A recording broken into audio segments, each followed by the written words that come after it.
Alors voilà, c'est vrai que je fais des vidéos sur les rêves lucides et sur le bonheur, donc il y a pas mal de personnes qui peuvent penser que je suis une sorte de relent New Age sauce YouTube.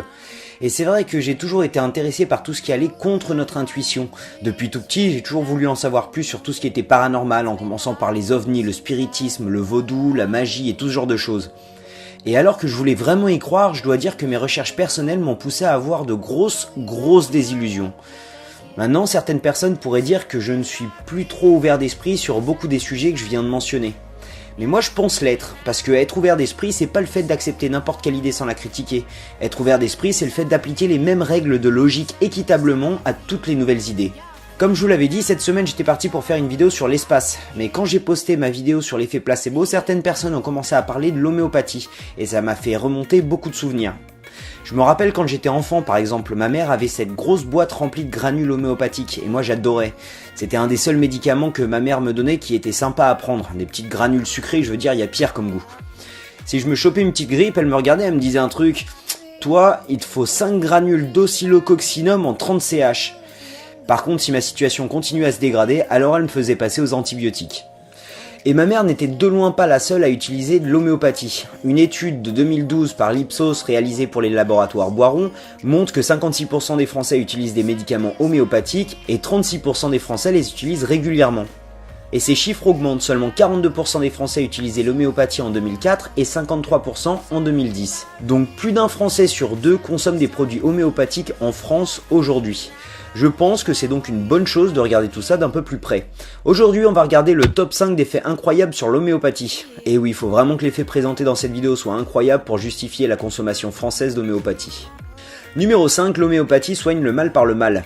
Premièrement, le mot homéopathie vient du grec homéos, qui veut dire similaire, et pathos, souffrance ou maladie.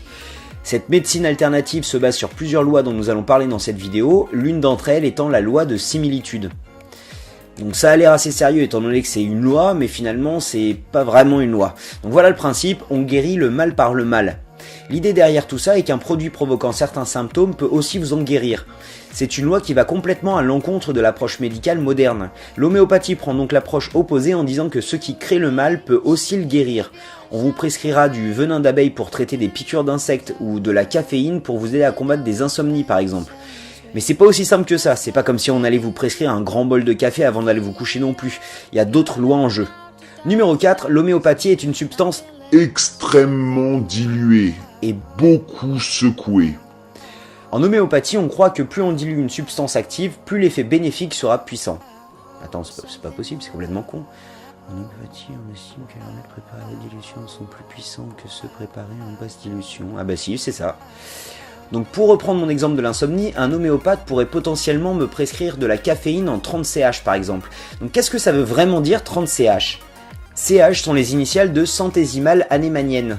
Centésimale veut dire qu'on dilue un volume de solution active, donc de la caféine dans notre cas, à 99 volumes de solvant, donc c'est souvent un mélange d'eau et d'alcool.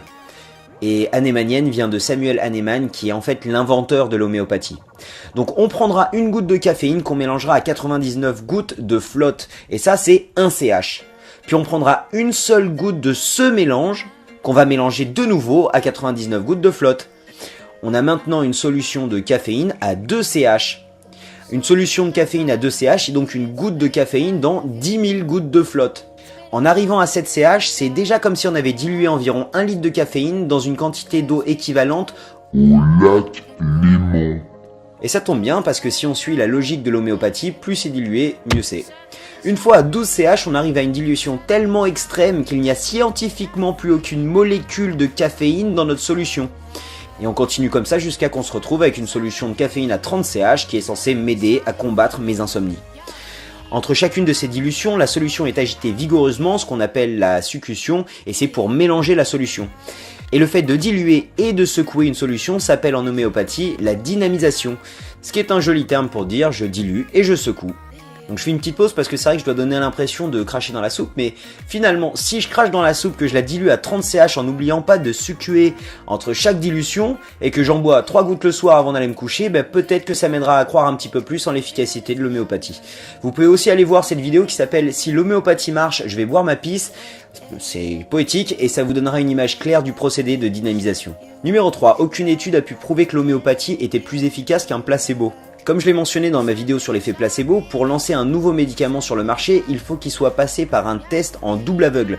C'est-à-dire qu'on prend 2 groupes de gens avec les mêmes symptômes, à un de ces groupes on donne le médicament à tester, alors qu'on donne un placebo au deuxième groupe. Ça s'appelle un test en double aveugle parce que ni les sujets étudiés ni les chercheurs ne doivent savoir qui a pris quoi avant les résultats de l'étude. Simplement pour pas influencer consciemment ou inconsciemment le résultat.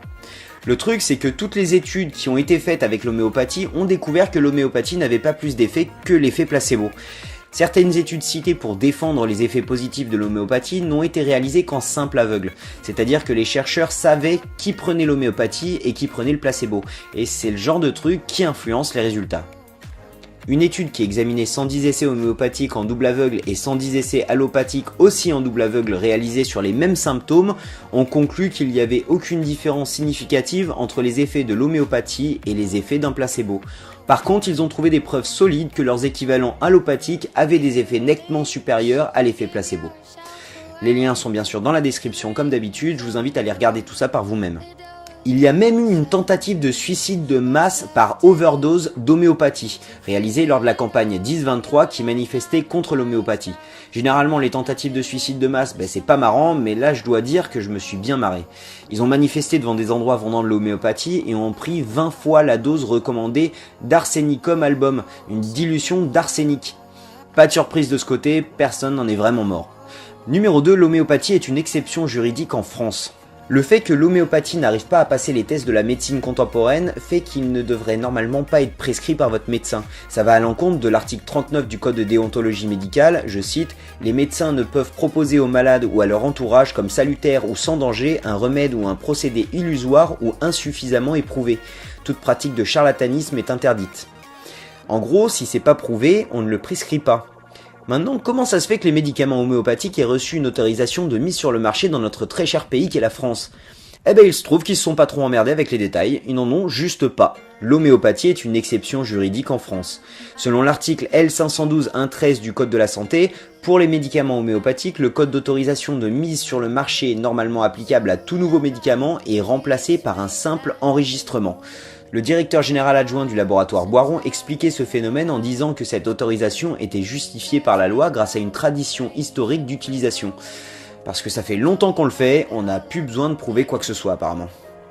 Numéro 1, les médicaments homéopathiques à nom commun peuvent être remboursés par l'assurance maladie à taux de 30%. Parce que c'est vrai que c'est marrant, mais seulement jusqu'à un certain point. Donc je sais que je prends parti dans cette vidéo et je sais qu'un grand nombre d'entre vous utilisent régulièrement de l'homéopathie, comme pouvait le faire ma mère. Et très honnêtement, je pense qu'il est mieux de se gaver de placebo plutôt que de se gaver de médicaments allopathiques qui ont un effet sur votre corps allant au-delà de l'effet placebo. Tout est fait par les défenseurs de l'homéopathie pour pousser le sujet hors de la portée scientifique. Un des arguments étant que pour être efficace, l'homéopathie doit être prescrite sur mesure par un homéopathe à son patient, et que c'est pour ça qu'il est impossible de tester son efficacité au cours de larges études. Personnellement, je trouve l'argument un peu bancal étant donné les pubs à la télé pour l'oscillococcinum. Il y a quand même mieux comme relation médecin-patient là. L'homéopathie fait donc partie des croyances et pas de la médecine. Vous pouvez donc y croire si vous le souhaitez au même titre que n'importe quoi d'autre. Je veux dire, si ça marche pour vous, alors continuez ça au lieu de passer à l'allopathie. Mais personnellement, je pense que si un placebo est si répandu en France, c'est peut-être qu'il faut se re-questionner sur nos habitudes. Vous savez ce qui a été prouvé scientifiquement? Les bienfaits de la méditation.